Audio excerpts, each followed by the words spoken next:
வணக்கம் மக்களே, GB Tamil vlog சேனலுக்கு உங்களை அன்போடு வரவேற்கிறேன். தென்காசி மாவட்டம் பண்பொழி அப்படிங்கிற ஊர்ல ஒரு அழகான மலை குன்றின் மீது கோவில் கொண்டிருக்கக்கூடிய திருமலை குமாரசாமி அப்படிங்கிற முருகன் கோவில் பற்றி தான் இந்த வீடியோல நம்ம பார்க்க போறோம். தென் தமிழகத்தில் இருக்கக்கூடிய மிகவும் பிரசித்தி பெற்ற முருகன் கோவில்கள்ல ஒன்றான இந்த திருமலை குமாரசாமி முருகன் கோவிலானது தென்காசியிலிருந்து 10 கிலோமீட்டர் தொலைவில் அமைந்திருக்குங்க.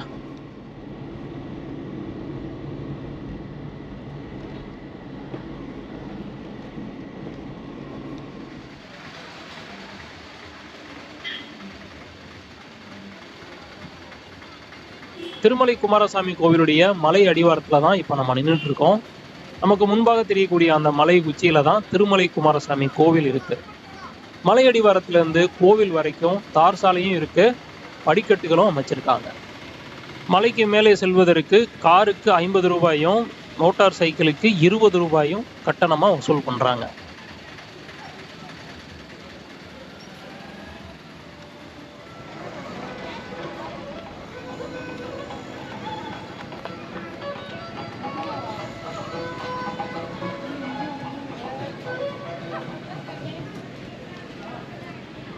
மலையடிவாரத்தில் இருக்கக்கூடிய விநாயகர் சன்னதி தான் நமக்கு முன்பாக இருக்கக்கூடியது. இப்போ சன்னதியில் நட சாத்தியிருக்காங்க. இந்த வழி தான் மலையடிவாரத்திலிருந்து படிக்கட்டு வழியாக கோவிலுக்கு செல்லக்கூடிய வழி. அப்படியே படிக்கட்டு மேலே ஏறி போனோன்னா கோவிலுக்கு போயிடலாம்.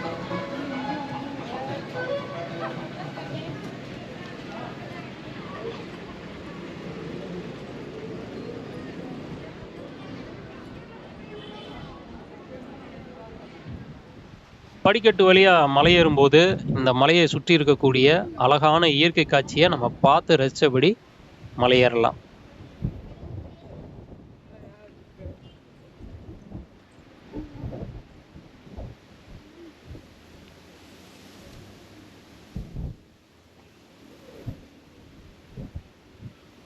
நமக்கு முன்பாக தெரியக்கூடியது இடும்பன் சன்னதி.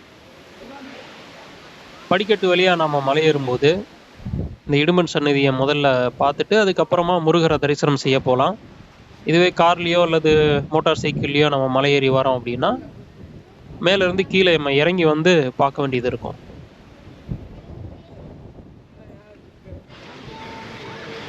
மலை அடிவாரத்திலிருந்து கோவில் வரைக்கும் மொத்தம் 625 படிக்கட்டுகள் இருக்குங்க.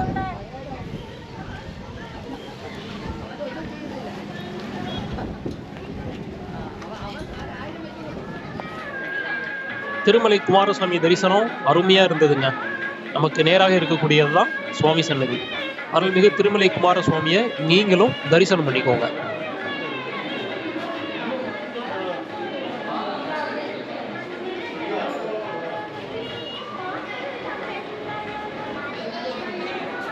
நாம பார்த்துட்டு இருக்கக்கூடியதுதான் இந்த கோவிலுடைய ராஜகோபுரம்.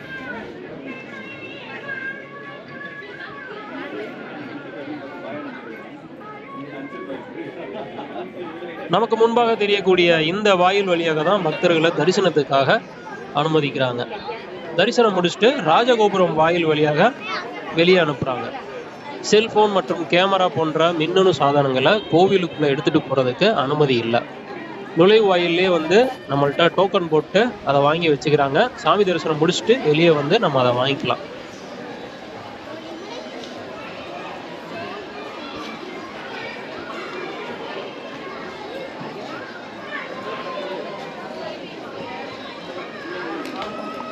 ராஜகோபுரத்தினுடைய வலது மற்றும் இடது புறத்துல 6 கார்த்திகை பெண்களுக்கும் சிலை அமைச்சிருக்காங்க.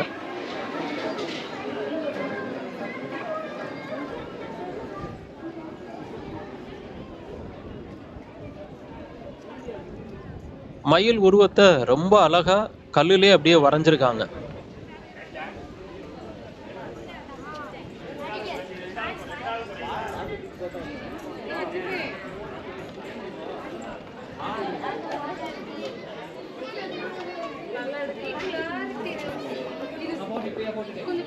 கோவில்ல இருந்து பாக்குறப்போ நமக்கு கிடைக்கக்கூடிய காட்சி தான் இது. பாக்குறதுக்கு எவ்வளவு அழகா இருக்குன்னு பாருங்க.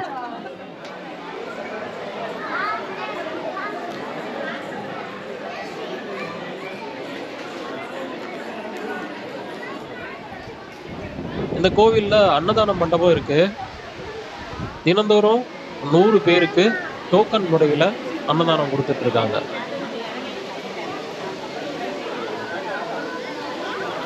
நமக்கு முன்பாக தெரிகிறது விநாயகர் சன்னதி.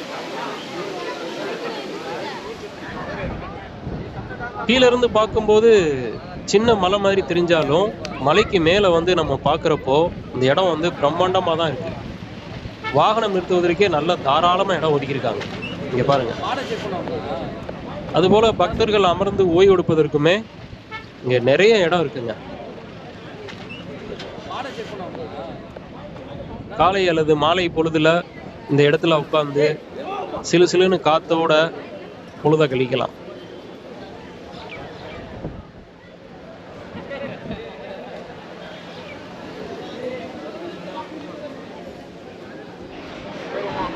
நம்ம பார்த்துட்டு இருக்கிறது முடி காணிக்கை செலுத்தக்கூடிய மண்டபம். மலைக்கு மேலேயே நம்ம மொட்டை போட்டுக்கலாம்.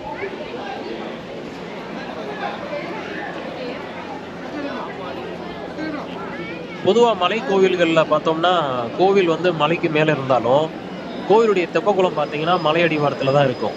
ஆனா இந்த கோவிலுடைய தெப்பக்குளமும் மலைக்கு மேலேயே தாங்க அமைச்சிருக்காங்க. கோவிலுடைய தெப்பக்குளம் எவ்வளவு அழகா இருக்குன்னு பாருங்க.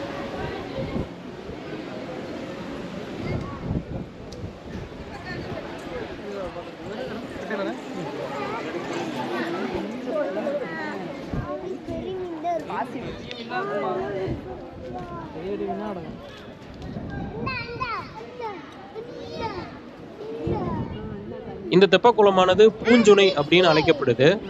விசாகம் நட்சத்திரத்துல பிறந்தவங்க வாழ்க்கையில ஒரு முறையாவது இந்த கோவிலுக்கு வரணும் அப்படின்னு சொல்றாங்க. மற்ற முருகன் கோவில் இருக்கிற மாதிரியே இந்த முருகன் கோவில்லையும் பங்குனி உத்திரம், வைகாசி விசாகம் மற்றும் கார்த்திகை போன்ற நாட்கள்ல நல்ல விசேஷமா இருக்கும் அப்படின்னு சொல்றாங்க.